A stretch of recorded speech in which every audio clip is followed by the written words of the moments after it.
서울의 한 산부인과에서 낙태 수술을 진행하던 중 34주 된 뱃속의 아이가 살았습니다. 울음까지 터뜨렸지만 의사는 곧바로 아이를 살해했는데요. 경찰이 수사에 나섰습니다. 이은우 팀장, 그러니까 그 산부인과에서 도대체 무슨 일이 벌어진 겁니까? 네, 경찰이 해당 산부인과 전문의의 실제 신생아 살인 혐의를 적용을 했습니다. 어떤 일이 벌어졌냐면 지난 3월입니다. 이 서울의 한 산부인과에서 이 34주, 그러니까 한 9개월쯤 된 건가요? 34주 된 이 태아의 낙태 수술을 60대 의사가 진행을 했는데요. 이 제왕 절개 방식이었고요. 그런데 태아가 살아서 태어난 겁니다. 그러니까 이 살아서 엄마 몸 밖으로 나온 겁니다. 당시 아이가 태어나서 이 울음까지 터뜨렸다는 이 병원 관계자의 진술, 경찰에 확보한 걸로 알려졌고요. 그래서 경찰은 임신부의 몸 밖으로 나온 아기를 이 의사가 의도적으로 숨지게 한 걸로 보고 있습니다. 네, 사실 제가 임신과 출산을 겪어보진 않았지만 사실 34주라고 하면 임신 후기, 거의 출산을 앞둔 시기 아닙니까, 교수님? 이게 34주라고 하면 말이죠. 사실 방금 말씀하신 대로 출산 얼마 조금만 있으면 이제 출산할 그런 상황이 되는데요. 몸무게가 이제 통계에 의하면 한 2.5kg 정도 된다라고 하고요. 그리고 이제 감각체계, 즉 다시 말해서 예컨대 이제 고통 같은 거를 갖다가 느끼는 그런 감각체계가 완성이 된다는 거죠. 그리고 이제 이 태아가 이제는 자기도 태어날 준비를 하기 위해서 머리를 자궁적으로 이렇게 쭉 돌리는 그런 시기라고 합니다.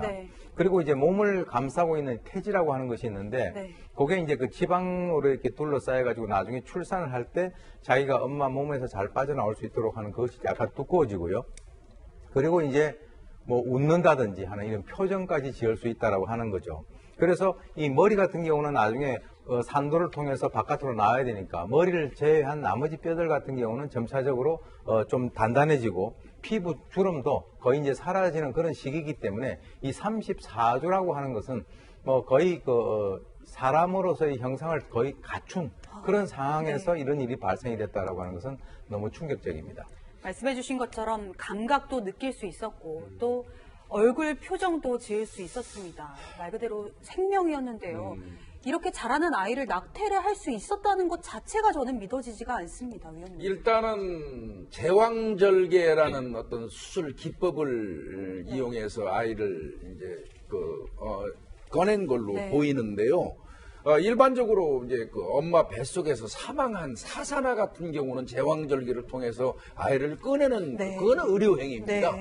그런데 이 경우는 조금 전에 교수님이 자세히 설명하셨지만 생명이 된 아이 아닙니까? 거의 완성됐죠.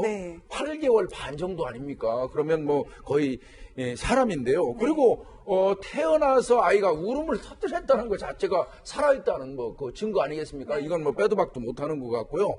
이제 일반적으로 형법에서 사람의 시기를 어떻게 보냐면 진통설 혹은 분만 개시설이라고 얘기하는데 제왕절개를 통해서 아이를 엄마 뱃속에서 꺼내는 순간 이 아이는 사람인 겁니다. 사람이 되는 거예요, 법상. 근데 그 사람인 아이를 이 의사가 죽였다면 이거는 살인죄가 성립될 수밖에 없는 것이죠. 그렇습니다. 사실 변호사님 궁금한 게 지금 현행법에서는 그렇다면 낙태를 어떠한 경우에 허용하고 있는지 궁금합니다. 네, 이제 우리나라 올해 헌법재판소에서 결정을 통해 가지고 헌법 불합치 결정을 통해서 이 전면적으로 낙태를 처벌하는 것은 이것은 헌법에 위반된다라는 판결을 하긴 했지만요. 여전히 지금 모자보건법에서는 처벌을 하고 있습니다. 그래서 만약 24주 이후가 됐다라고 한다면 이 산모의 굉장히 중대한 어떤 생명 침해 등의 예외적인 사유만 이렇게 낙태를 허용하고 있기 때문에 지금 해당 사유가 그런 경우가 해당이 안 된다라고 한다면 이것은 형사적으로 처벌될 수밖에 없는 범죄입니다. 사실 34주 태아 낙태 자체도 불법인데 울음소리까지 난 아이를, 살아서 태어난 아이를 그 자리에서 살해했다고 경찰은 보고 있습니다. 그렇다면 이 의사에게는 어떤 혐의가 지금 적용되고 있는 겁니까? 일단은 아이를 살해했으니까 살인죄가 성립이 되고요. 그 다음에 이제 의사로서 이 낙태를 촉탁받아서 업무상 촉탁 낙태 혐의가 되겠죠. 그거고 산모 같은 경우는 낙태를 해달라고 부탁을 한 사람이기 때문에 낙태 혐의를 적용하는 걸로 보입니다. 구속했어요, 의사는. 의사는 구속이 됐군요. 사실 시청자분들도 궁금하신 점이 있으실 것 같습니다. 위원님께서도 방금 말씀해 주셨지만 이 산모 같은 경우는 경찰이 낙태 혐의를 적용했거든요. 그렇다면 물론 어떤 개인의 말할 수 없는 사정은 있었을 것 같습니다. 하지만 이 산모에게도 어떤 살인죄를 적용할 수는 없는 건가요? 네, 산모도 그 부분을 검토할 것으로 보입니다. 네. 다만 지금 살인과 관련되어서 산모에게 그 정도까지 어떤 고의가 있었느냐. 네. 산모는 지금 여러 가지 어떤 사회적인, 경제적인 이유나 다른 어떤 이유에 의해서 낙태만을 고민했을 수 있기 때문에 네. 살인의 고의까지는 아직 확인을 못한 것으로 지금 보이고요. 네. 그럼에도 불구하고 수술한 의사는 아이의 상태를 확실하게 지금 볼 수 있는 그런 가능성이 있기 때문에 지금 의사에 대해서는 살인죄를 좀 적극적으로 검토를 하고 있는 것으로 보이고요. 또 만약 살인의 고의 여부는 조금 더 확인을 해봐야 되겠지만 살인의 고의를 인정하지 않는다고 하더라도 의사가 이 산모의 촉탁을 받고 부탁을 받고 업무상 낙태를 한 것이기 때문에 네. 해당 혐의까지 적극적으로 지금 검토를 하고 있는 것으로 보입니다. 사실 이 사건에서 좀 다시 짚어봐야 할 점이 정상적인 출산 과정에서 이루어진 게 아니라 낙태 수술 도중에 이루어진 사건이라는 겁니다. 교수님, 그러니까 이 낙태의 범위를 도대체 어디까지 봐야 할지 이 부분이 궁금합니다. 지금 이제 그 해당되는 의사는 네. 이게 낙태의 연장선상에 있다 이렇게 주장을 하고 있습니다. 그리고 이제 그 당시에 아이가 이제 숨이 붙어 있었지만은 생존할 수 있는 그런 확률은 극히 낮았다라고 네. 주장을 하고 있는데 사실은 이제 신이 주신 그 생명을 갖다 인간이 그렇게 마음대로 결정하는 것은 아니죠. 그래서 네. 이제 우리가 법적으로 어떻게 봐야 될 것인가라고 하는 것은 이제 판례를 볼 수밖에 없는데 네. 2005년도에 이와 굉장히 유사한 그런 사건이 있었습니다. 네. 그 당시에 이제 태아는 지금은 이제 34주 아닙니까? 네. 그 당시에는 그 28주였습니다. 28주였는데 유도분만 형식으로 이제 낙태를 갖다 시켜가지고 그 당시에 아이가 이제 살아있으니까 글쎄요 이 의사가 아마 염화칼륨이라고 하는 그 화학물질을 미리 준비를 하고 있었던 것 같아요.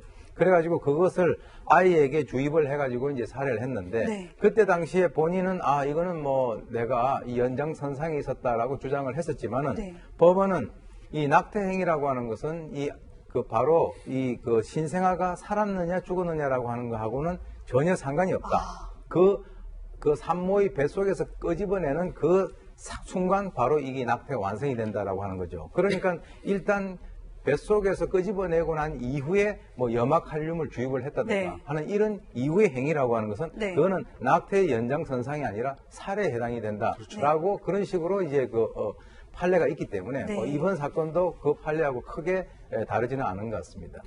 네, 지금 시청자분들이나 지금 유튜브에서도 실시간 댓글로 실제로 출산을 하신 분들도 36주에 자녀를 낳은 경험이 있다. 정말 안타까워하시고 있습니다. 이제 말씀을 해주신 걸 다시 한번 정리를 해보면 일단 대법원에서는 이 태아의 죽음과 관계없이 이 산모의 뱃속에서 꺼내지는 순간 이 낙태 행위가 끝났다. 이렇게 보고 있는 거군요. 네, 그렇습니다. 그러니까 대법원이 판단한 낙태 기준은 딱 두 개입니다. 네. 첫 번째는 이 산모에게서 꺼내면서 이미 이 인위적으로 꺼내는 과정에서 숨지게 하거나 아니면 아예 몸 안에 있을 때 숨지게 하거나 딱 이 두 개인데 네. 이 경우에는 몸 밖에 살아서 나왔어요. 네. 그러니까 이 낙태 기준 두 개 모두 부합하지 않는다는 얘기입니다. 네. 그래서 이제 몸 밖으로 나와서 살아서 나와서 이 염화칼륨을 주입해 죽인 이 2005년 이 사건, 네. 이 사건도 이 낙태가 아니라 바로 살인으로 본 거고요. 네. 아무리 생존 확률이 뭐 이제 적었다고 이제 이 의사가 항명을 했는데 최소한의 의료 행위도 없이 이렇게 인위적으로 염화칼륨을 주입해서 숨지게 한 건 이 명백히 살해의 의도가 있었다고 이렇게 본 겁니다. 그래서 이 유죄가 선고가 됐어요. 몇 이 년이 선고됐나요? 네, 법원은 이 의사에게 이 징역 3년 그리고 집행유예 4년 그리고 의사 자격정지 3년을 선고했습니다. 뭐 처벌 기준에 따라 다르겠지만 글쎄요, 징역 4년에 결국 집행유예형을 선고받았는데 이번 사건 경우도 이제 경찰이 수사를 해봐야겠습니다만 예. 지금 보니까 병원이 폐업을 했다고 하는데 이거 수사는 어떻게 합니까? 일단 병원은 폐업을 했고요. 문제는 그러다 보니까 이 아이 엄마가 이제 진료를 했지 않겠어요? 그 진료 차트 같은 이런 기록 자체도 다 없는 거예요. 그러니까 또 아이 같은 경우는 아마 살해 이후에 어떤 그 의료 적체물 처리가 된 것 같습니다. 네. 그러다 보니까 아이를 경찰이 부검도 할 수 없었어요. 세상에. 그래서 사인을 찾는데도 상당히 네. 난항이 있었고요. 그래서 뭐 모든 걸 종합적으로 판단해가지고 이 사람은 증거인멸의 우려가 명백하다. 그래서 네. 구속영장을 신청했던 겁니다.